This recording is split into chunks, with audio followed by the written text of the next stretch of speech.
harga.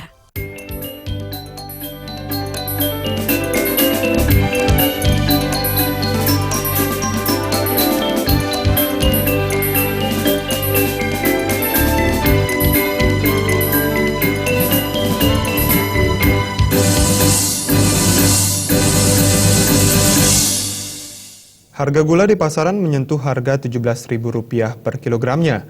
Tingginya harga gula membuat sejumlah pedagang enggan menambah stok gula mereka.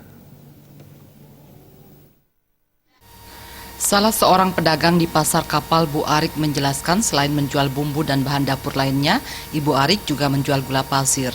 Saat harga gula Rp12.000 hingga Rp13.000 per kilo, permintaan gula cukup stabil. Namun semenjak harga gula melonjak Rp16.000 hingga Rp17.000 per kilo, permintaan gula semakin menurun.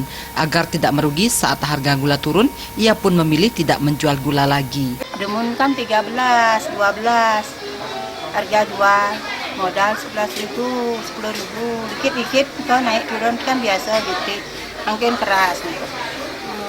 Tentu ada lagi. Makin dah. Kenapa Ibu? Karena mahal atau? Kenten tapi penglaksuan gede kang yang. Hal serupa juga diungkapkan Ibu Made Pustini.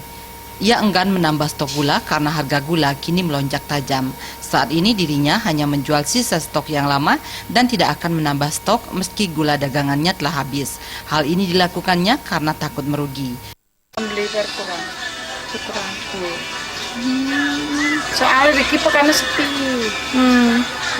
Habis kebakar Riki sepi pekan itu. Berarti Ibu nambah stok ya? Made Pustini mengaku ia akan kembali berjualan gula jika harga gula kembali normal. Jenny dan Ratna, Bali TV.